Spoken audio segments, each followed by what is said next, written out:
আচ্ছা, আসসালামু আলাইকুম। এখানে আফতাবনগর একজন ভাইকে দেখা যাচ্ছে, এখানে তিনি অজ্ঞান হয়ে পড়ে আছেন। আসলে ব্যাপারটা হচ্ছে উনি একজন অটো চালক। তো কিছু মানুষ তাকে হয়তো মানে কিছু খাওয়াইছে পানির সাথে, বা 7 আপ বলেন বা কোল্ড ড্রিঙ্কসের সাথে, হয়তো অজ্ঞান হওয়ার কিছু খাওয়ানোর পরেই তার গাড়িটা নিয়ে যায় হয়তো, ঠিক আছে। এখানে কিছু ভাই ব্রাদারও আছে। তো যাক, এখানে আমরা দেখতে পাচ্ছি ভাই অনেকক্ষণ ধরে এখানে পড়ে আছে। ভাই কতক্ষণ ধরে পড়ে আছে? প্রায় আধা ঘন্টা ধরে পড়ে আছে এখানে। তো ব্যাপারটা হচ্ছে, ভাই আসসালামু আলাইকুম। বড় ভাই, এই বড় ভাই শুনতে পাচ্ছেন?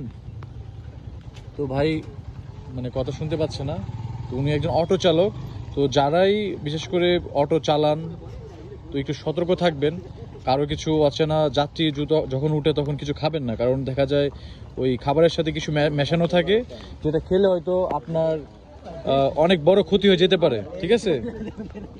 তো তাকে কিছু খাওয়ানোর পরেই সে অজ্ঞান হয়ে যায়। অজ্ঞান হওয়ার পরে তার অটোটা নিয়ে যায়। তো ভাই, আপনারা তো অটো চালক, উনি একজন অটো ড্রাইভার, বুঝছেন। তো উনার কিছু যাত্রী ছিল, হয়তো ওনাকে কিছু খাওয়াইছে, খাওয়ানোর পরে উনি অজ্ঞান। তো আপনাদেরকে বলতেছি, যাত্রী উঠাইলে কিছু সাদলে খায়েন না, ঠিক আছে। খাইলে কিন্তু আপনাদের এই অবস্থা হবে। এটা সবার সতর্ক থাকা দরকার। হ্যাঁ, গাড়ি নিয়ে চলে গেছে। তো আরেকটা বিষয় বলে দিই, দেখা যায় অনেক সময় আপনাদের যাত্রী অনেক দূরে নিয়ে যেতে চায় আপনাদেরকে, যে ভাই এই চিপায় চলেন, এই গলিতে চলেন, এইগুলো কিন্তু দেখে শুনে যান। পরে দেখা যায় স্পিডে মারবো, মাইরে অজ্ঞান হয়ে গেছেন, হুইতে পারবেন, পরে শেষ, গাড়ির শেষ, আপনার জীবনও একটা ঝুঁকিপূর্ণভাবে থেকে যাবে। তো ভাইয়েরও এই অবস্থা হয়েছে, হয়তো যাত্রী কিছু খাইছিল, হ্যাঁ গাড়িটা নিয়ে গেছে। তো আমি ভিডিওটা এই জন্য করতেছি যে সবাই একটু সতর্ক থাকবেন, সাবধান থাকবেন। অচেনা কারো কাছ থেকে কিছু খাবেন না, হ্যাঁ, সেটা যাত্রী হোক বা আপনার পাশে যদি কেউ বসে থাকে, আপনাকে অচেনা সে, কিন্তু যদি কিছু স্বাদে আপনারা খাবেন না, কারণ খেতে গেলে দেখা যায় আপনার জীবনের ঝুঁকি থাকতে পারে, আপনার সম্পদের ঝুঁকি থাকতে পারে। তো পুলিশকে ফোন দেওয়া হয়েছে না? এখানে সোসাইটির কাউকে ফোন দেওয়া হয়েছে নাকি? এটা কোনো কথা? লেবু আনলে তো হইতো। আমি ফোন দিছি, পুলিশ আসছে। ট্রিপল নাইনে কল দিছেন? না না, আমি সরাসরি।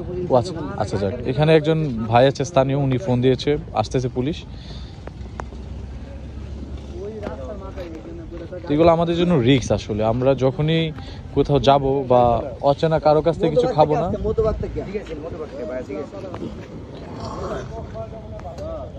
ভাই কথা বলতে পারবেন? এই আপনার শিওর উনি অটো চালক?